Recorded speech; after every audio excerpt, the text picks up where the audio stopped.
हाँ जी, तो फाइनली हरियाणा की ऑफिशियल नोटिफिकेशन भी अपलोड हो गई है। जैसा कि आप देख पा रहे हैं यहाँ पे एडवर्टाइजमेंट नंबर 1/2021 है। ये डेट ऑफ पब्लिकेशन आपकी है 13 जनवरी 2021 एंड क्लोजिंग डेट इन्होंने जो दी है एग्जाम के लिए वो है closing date for final link of online application form and deposit fees 15 Feb 2021 आपकी लास्ट डेट है ऑनलाइन अप्लाई करने की। और candidate can apply starting from 15 Jan से आप स्टार्ट कर सकते हो अप्लाई करना। बेसिकली ऑनलाइन अप्लाई कर सकते हो आप। और ये यहाँ पे आप देख पा रहे हो recruitment to subordinate judicial service selection committee of Punjab and Haryana high court through Haryana public service commission के थ्रू कंडक्ट करवाया जाएगा ये एग्जाम बेसिकली। और जो वैकेंसी है आपकी ये basically HCS judicial branch examination 2021 की है। और यहाँ पे इंस्ट्रक्शन एंड इन्फॉर्मेशन दी हुई है जिसको हम डिस्कस करेंगे इस वीडियो के अंदर। इंपॉर्टेंट है, वीडियो को एंड तक देखिएगा। The Haryana public service commission invites online application for eligible candidates for 256 post.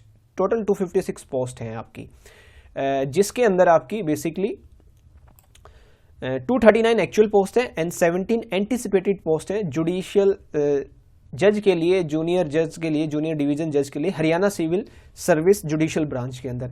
इस वीडियो में हम डिस्कस करेंगे कि 3 ईयर का एक्सपीरियंस मांगा है या नहीं मांगा, क्या होगा 3 ईयर के एक्सपीरियंस का, कि एनरोल्ड होना चाहिए नहीं होना चाहिए, वो सारी चीजें हम इस वीडियो में डिस्कस करेंगे। तो वीडियो को एंड तक देखिएगा।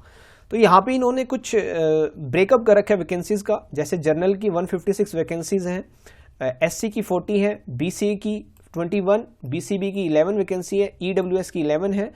टोटल एक्चुअल वैकेंसी आपकी 239 है। This is actual vacancy, 17 anticipated है, वो कम ज़्यादा हो सकती है। और ESM में ये फर्दर डिवाइड किया हुआ है, टोटल 13 है यहाँ पे ESM में, और ESV में टोटल 7 वैकेंसी हैं। एंड नेक्स्ट ये जो पर्सन विद डिसेबिलिटी, इनकी टोटल 10 वैकेंसी है आपकी। And the bifurcation of 17 anticipatory unforeseen vacancies, जो आ भी सकती है नहीं भी आ सकती, उनकी इन्होंने ऐसे की बाइफर्गेशन। 17 में से 10 जनरल की है, 4 SC की है, 1 BCA की है एंड 2 EWS की है, जो कि टोटल 17 एंटिसिपेटेड है। ये हो भी सकती है नहीं भी हो सकती है। और एक ESM की 1 है। अब यहां पे देखिए adjustment of PH candidate selected on their on merit. PH मतलब फिजिकली हैंडीकैप्ड जो स्टूडेंट्स होंगे उनका कनेक्शन हो जाता है। Person with disability selected on their on merits, ये आप पढ़ लेना, ज्यादा इंपॉर्टेंट नहीं है।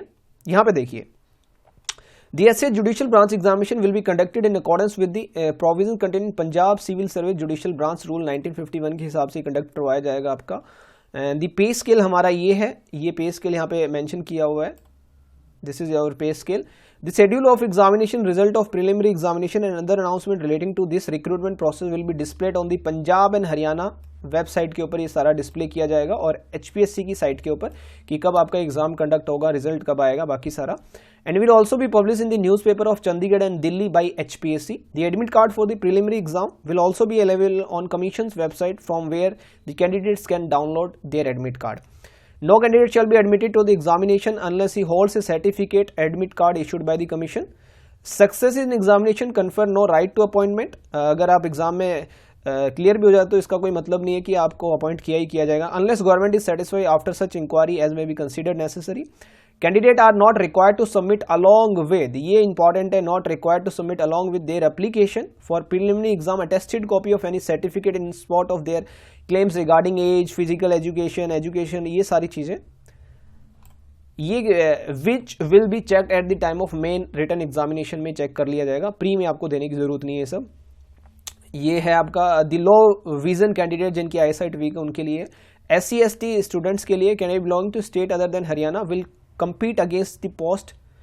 जितने भी आउटसाइड हरियाणा उनको जनरल कैटेगरी में ही compete करना पड़ेगा outside the Haryana, and will be considered at general category candidates. जो SC ST हैं दूसरे स्टेट्स के, उनको जनरल कैटेगरी कैंडिडेट ही ट्रीट किया जाएगा और उनको कोई रिजर्वेशन नहीं मिलेगा हरियाणा में। The result of preliminary examination and other announcement relating to this recruitment, वो आपको Haryana and Punjab high court की साइट के ऊपर मिलेंगे एंड HPSC की साइट पे आपको मिल जाएंगे। अब देखिए ये बड़ा इंपॉर्टेंट है, essential qualification. No person shall be eligible to be appointed as a civil जज junior unless he holds a degree of bachelors of law. Degree होनी चाहिए and approve recognised by the bar council of India on or before closing date. सिर्फ एक degree होनी चाहिए आपके पास। Enrolment भी नहीं मांगा इन्होंने, ना ही 3 ईयर का एक्सपीरियंस मांगा है, सिर्फ और सिर्फ डिग्री मांगी इन्होंने कि डिग्री होनी चाहिए जो कि अप्रूव्ड होनी चाहिए बार काउंसिल ऑफ इंडिया से। The expression degree of bachelor degree means a degree entitling a candidate to be enrolled as an advocate। तो एनरोलमेंट की जरूरत नहीं है यहाँ पे। विदाउट एनरोलमेंट आपके पास लॉ की डिग्री है तब भी आप अपीयर हो सकते हो। The candidate should hold the degree of bachelor of law on or before the closing date of submission. इससे पहले 15 Feb 2021 से पहले आपके पास लॉ की डिग्री होनी चाहिए, आप अप्लाई कर सकते हो। उसके बाद नहीं, 15 Feb से पहले लॉ की डिग्री होनी चाहिए, आप अप्लाई कर सकते हो, उसके बाद नहीं कर सकते। एनरोलमेंट की ज़रूरत नहीं है, 3 ईयर के एक्सपीरियंस की भी ज़रूरत नहीं है। Candidate should not be less than 21 years, 21 साल से कम नहीं होना चाहिए और 42 ईयर से ज़्यादा नहीं होना चाहिए। तो मैक्सिमम 42 है हरियाणा में और मिनिमम 21 ईयर है। और ये upper age limit is relaxable up to 5 year का आपको बेनिफिट मिलेगा अगर आप SC हैं या वुमेन हैं, हरियाणा से बिलोंग करते हैं।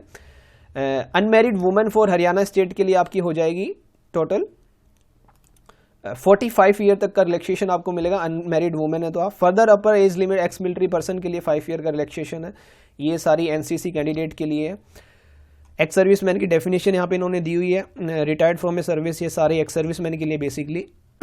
डिपेंडेंट ऑफ एक्स सर्विसमैन ये यहाँ पे हो जाएगा, डिपेंडेंट जो भी है, definition of dependent of ex serviceman. And next जो इंपॉर्टेंट है हमें देखना है एलिजिबिलिटी स्पोर्ट्स पर्सन, स्पोर्ट्स के लिए ये कैटेगरी टूर्नामेंट टेबल 1 ये स्पोर्ट्स पर्सन के लिए है जो क्लेम करना चाहते हैं अगर स्पोर्ट्स में। नेक्स्ट देखेंगे जो इंपॉर्टेंट है हमारा स्पोर्ट्स ग्रेजुएशन सर्टिफिकेट, ये है। सिलेबस में देखते हैं कोई चेंज किया है नहीं किया इन्होंने, रिजर्वेशन वगैरह ये हो गया हमारा। Freedom fighter and their children के लिए रिजर्वेशन यहाँ पे दिया हुआ है। एडजस्टमेंट ऑफ एप्लीकेशन फ़ी देख लीजिए, एप्लीकेशन फ़ी आपकी क्या है। Male candidate of general category 1000 rupees है, एंड जो आपके फीमेल कैंडिडेट हैं SC BC है उनके लिए 250 है, एंड जो फिजिकली हैंडीकैप्ड है उनके लिए कोई फीस नहीं है। ये है आपका competitive exam. The selection of suitable candidate for appointment in HCS judicial branch will be made by holding examination, जो कि पहला आपका प्री होगा, देन मेंस होगा, एंड फिर आपका वाइवा होगा जो इंटरव्यू होता है। अब यहाँ पे देखिए सिलेबस देखिए, the preliminary examination shall be objective type with multiple choice question as distinguished from the main exam written which shall be subjective narrative type. The OMR sheet answer sheet will be scanned by the computer, so there is no provision of rechecking re-evaluation of these OMR sheet. The question paper of the preliminary examination shall be of 2 hours. 2 घंटे का exam होगा हमारा. It shall consist of maximum 125 questions होंगे.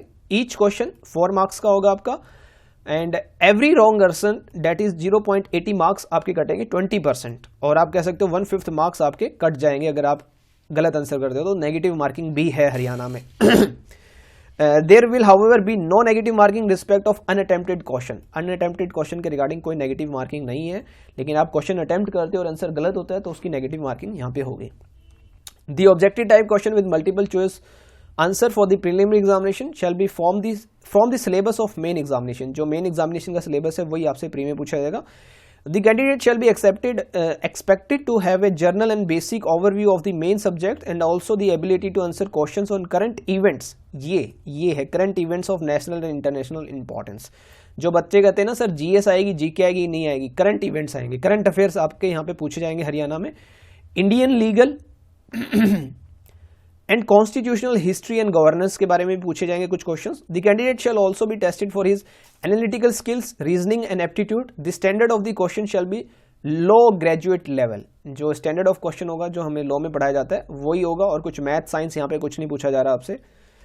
आगे देखिए, the object of the preliminary examination is to shortlist candidate for the main examination. No candidate shall be allowed to appear in the main examination unless he secures minimum 150 marks आपको secure करने पड़ेंगे। Minimum 100 marks है reserve category candidates के लिए, बाकी के लिए 150 minimum अगर आप मेंस में जाना चाहते हो, बाकी कट ऑफ पे डिपेंड करेगा। The marks obtain in the preliminary exam shall not be counted towards final examination. जो प्री में आप मार्क्स लेंगे वो आपके फाइनल रिजल्ट में काउंट नहीं होंगे, और 10 टाइम्स कैंडिडेट्स को बुलाया जाएगा मेन एग्जाम्स के लिए।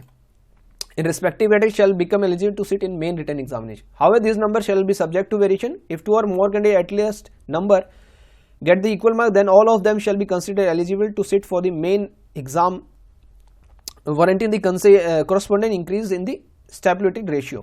तो यहाँ पे 10 टाइम्स आपको बुलाया जाएगा। जो प्री के लिए अप्लाई कर रहे हैं कैंडिडेट, एलिजिबिलिटी अपनी देख लीजिए ढंग से।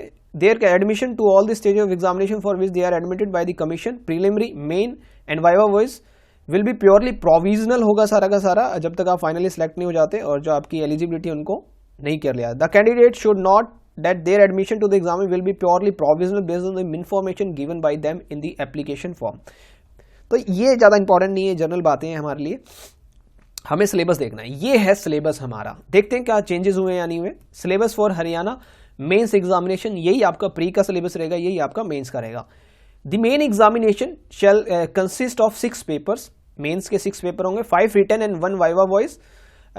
ये देखिए फर्स्ट पेपर होगा आपका मेंस का, और यही आपका प्री का सिलेबस है। First CPC, Punjab courts act, Indian contract act, Indian partnership act, sale of goods act, specific relief act, Indian evidence act, urban Haryana urban control and rent and eviction act. तो ये सारा same है जो पहले भी था हमारा, अब भी वही सिलेबस है, ज़्यादा चेंज नहीं हुआ यहाँ पे फर्स्ट पेपर में, जो कि 200 मार्क्स का होगा आपका मेंस का।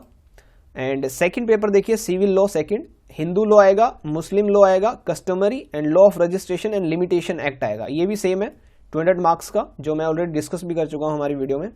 क्रिमिनल लॉ देखिए IPC, CrPC and evidence, same है, कोई चेंज नहीं हुआ सिलेबस में, बिल्कुल सेम सिलेबस है जो पहले था वही है। फोर्थ पेपर इंग्लिश का होगा, इंग्लिश के अंदर इंग्लिश ऐसे आएगा, प्रिसाइज राइटिंग आएगी, वर्ड फ्रेजेस, कॉम्प्रिहेंशन, करेक्शन, ये आपका टोटल 200 मार्क्स का होगा, ये 100 एंड 100 आपका टोटल ये 200 मार्क्स का होगा इंग्लिश का भी। एंड फिफ्थ जो होगा लैंग्वेज होगा हिंदी, जो कि 100 मार्क्स का होगा। एंड जो लास्ट होगा इंटरव्यू होगा आपका, वो 200 मार्क्स का होगा। तो यहाँ पे ऐसा सिलेबस में कोई भी चेंज नहीं हुआ हरियाणा का, जो पहले सिलेबस था वही अब है सिलेबस। तो ज़्यादा बच्चे कहते हैं कि सर चेंज हो गया, पोस्को एक्ट भी ऐड हो गया, ऐसा कुछ ऐड नहीं हुआ, सेम सिलेबस रहेगा। Main written exam will be subjective होगा, main exam will be conducted in English medium only, ये भी क्लियर हो गया है कि मेन एग्जाम आपका सिर्फ और सिर्फ इंग्लिश में ही कंडक्ट किया जाएगा, हिंदी मीडियम नहीं होगा। तो बच्चे बार बार पूछते सर इंग्लिश होगा हिंदी होगा, तो सिर्फ इंग्लिश मीडियम ही होगा। Bare copies of legislative enactments only shall be supplied. Each written paper shall be of 3 hours. The standard of the language paper shall be matriculation examination of the Board of Secondary Education.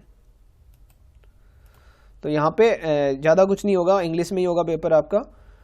And next यहाँ पे देखेंगे language paper में translation आएगी English passage की 20 marks की, Hindi 30 and composition ऐसे आएगा 50 marks का, ये हिंदी के लिए basically. Candidate thrice the number of advertise post including bracketed candidate, तो 3 टाइम्स आपको इंटरव्यू के लिए बुलाया जाएगा, जो कैंडिडेट क्वालिफाई करेंगे उनके 3 टाइम्स इंटरव्यू के लिए आएंगे। बाकी यहाँ पे कुछ ज़्यादा इंपॉर्टेंट नहीं है, तो और कुछ देख लेते हैं यहाँ कुछ है क्या। For evident of age nationality ये सब होना चाहिए आपका, एनओसी, ये सारे document, action against candidate found guilty, ठीक है, फॉर रीएवल्यूशन वगैरह, ठीक है, कॉरस्पॉन्डेंस विद द कमीशन, ये कमीशन का एड्रेस वगैरह है, मोबाइल नंबर वगैरह वगैरह। चलिए, तो इस वीडियो के अंदर फाइनली हमने सब कुछ डिस्कस कर लिया कि क्या क्राइटेरिया रहेगा, 3 ईयर का एक्सपीरियंस है या नहीं है, आपका इंग्लिश में होगा पेपर, हिंदी में होगा, एनरोलमेंट ज़रूरी है या नहीं है। तो इस वीडियो में सब कुछ हमने डिस्कस किया है। और फिर भी कोई डाउट है तो आप कमेंट बॉक्स में कमेंट करके पूछ सकते हैं हमसे, और वीडियो को ज़रूर पूरे एंड तक देखिए और अपने फ्रेंड्स के साथ शेयर कीजिएगा। एंड सबको बेस्ट ऑफ लक, अच्छे से प्रिपरेशन कीजिए और लग जाइए तैयारी में, ठीक है। चलिए मिलते हैं नेक्स्ट वीडियो में, तब तक के लिए bye bye, take care, good luck.